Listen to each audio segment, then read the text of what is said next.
है, इसलिए यह क्रम भी ग्रंथों में ऐसे दिए है, उसका हमने विचार करना चाहिए। रसोन, फिर अगेन कांजी, इष्टिका चूर्ण, दधी, गोड राजे का चूर्ण, हरिद्रा, चित्रक चूर्ण, त्रिफला चूर्ण, अदरक कल्क सॉरी, चित्रक क्वाथ, हरिद्रा क्वाथ, त्रिफला क्वाथ, कुमारी, कांजी और उष्णोदक से उसको प्रक्षालन करना है। ये मॉडर्न केमिस्ट्री में जो बॉन्ड्स हम 11th 12th स्टैंडर्ड में जो पढ़े हैं कि केमिकल्स के अपने मॉलिक्यूल्स के बॉन्ड्स होते हैं, तो हमारे आचार्यों ने हमें अपनी आँखों से हमें बॉन्ड्स, जब पारद का शोधन करते हैं तो वो बॉन्ड्स उसकी हम ये कल्पना कर सकते हैं कि बॉन्ड्स कैसे होते हैं। तो I think is it clear, the image is clear for all of you, दिखता है इमेज, तो ऐसा हमें होता है।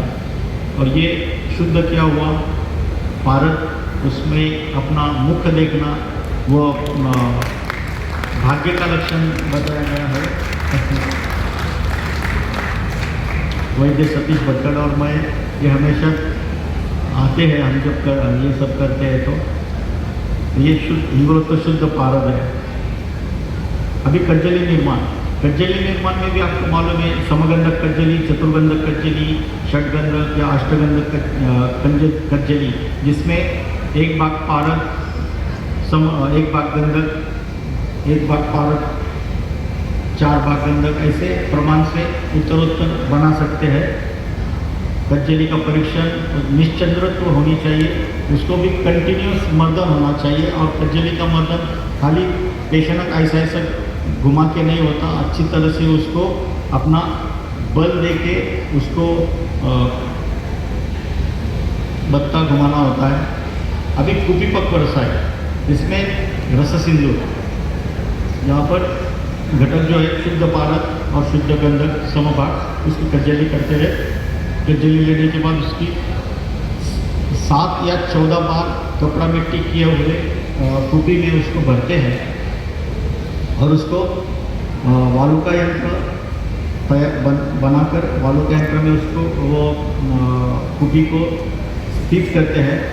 हम एक बार कम से कम 5 एक मटके में या एक ऐसा एक हमने बना के लिया है मेटल का, उसमें वालुका यंत्र, उसमें 5-5 कुपी भी एक साथ बनाते हैं। जैसे आपने पहले ये फोटोग्राफ देखा होगा, जिसमें हिंगोलोत्थ पार्क के 6-6 पॉट्स हमने एक बार लगाए, ऐसे ही हम 5-5 कुपी, क्योंकि एनर्जी उतनी ही जाती है, उसके साथ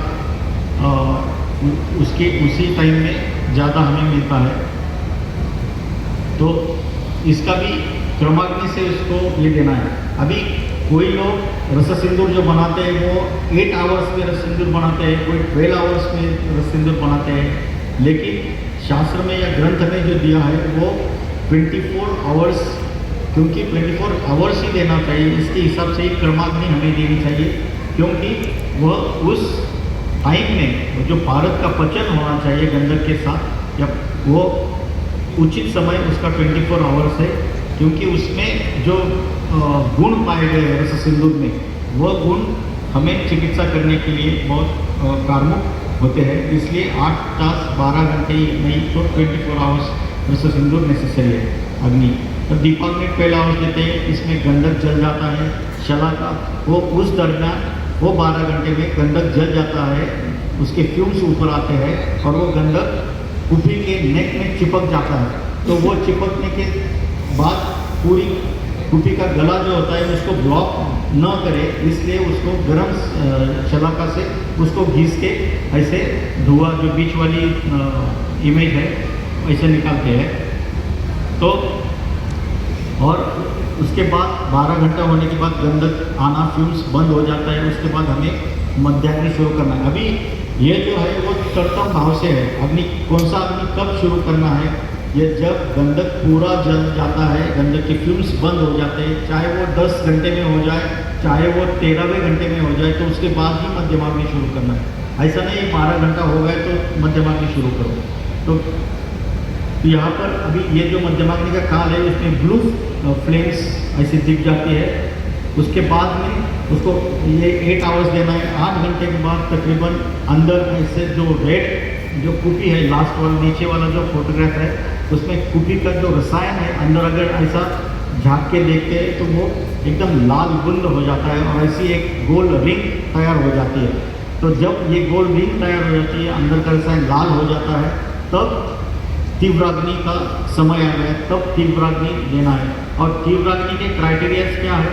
जो वालू का यंत्र हम बनाते हैं तो वहाँ उसमें जो भट्टी है वहाँ पर 2 छिद्र ऐसे पहले से ही उसको रख के ऐसा बांधते हैं। तो जब फ्लेम्स जो अग्नि हम देते हैं उसकी फ्लेम ऊपर से आ जाती है तो वो तीव्राग्नि का क्राइटेरिया है, वो तीव्राग्नि है। और यही तीव्राग्नि में क्या होता है, तो ये पारद जो है ऊपर से पारद के कण सिंदूर फॉर्म में ऊपर ऐसे चमकदार ऐसे जैसे कोई स्टार नीचे से ऊपर आती है, ऐसा आकर वो कुपी के गले में लग जाती है, कुपी के गले में लग जाती है और बाद में सब वो पैक करती है। और बीच में एक मूंग का जो दाना होता है या ज्वार का दाना होता है, इतना होल जब रहता है तब अग्नि हमें बंद करना है, तब पूरा वो रसायन बन जाता है। अगर हम और भी अग्नि देखते रहे और वो होल जो है वो होल बंद नहीं होना चाहिए, बंद हो गए तो अंदर ही अंदर शीशी फूटने की भी संभावना होती है।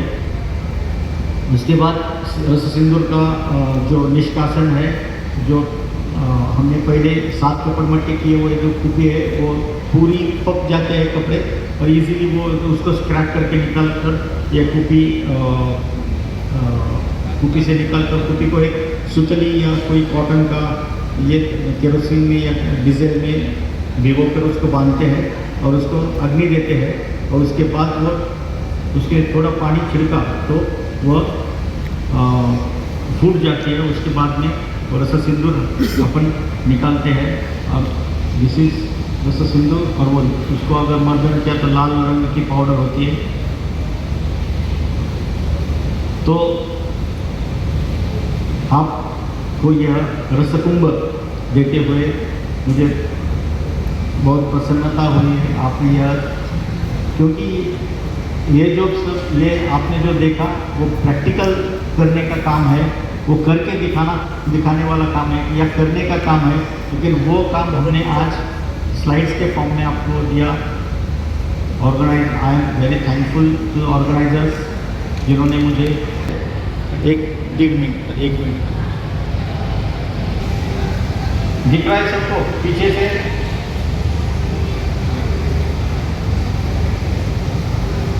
इस तरह सिंचन है ये अग्नि पहले हम चूल्हे में करते थे, अभी हम गैस में भी ये सुकरता के लिए करते हैं।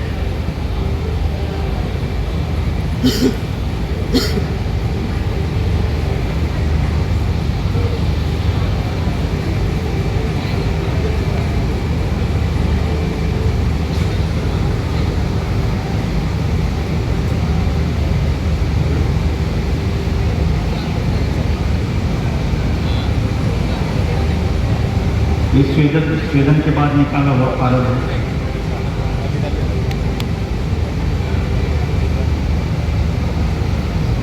इतना सुंदर दिखता है और इतना सुंदर मोमेंट ये होता है जैसे शावर जैसा पारद नीचे आता है।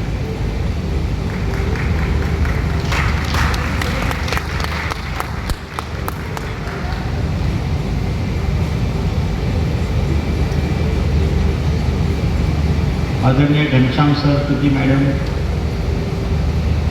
Doctor Mahendra, he is waiting for his lecture, Vishwambhar is waiting for his lecture, Amit is waiting, doctor Deepak, doctor Saili and all my friends, thank you very much.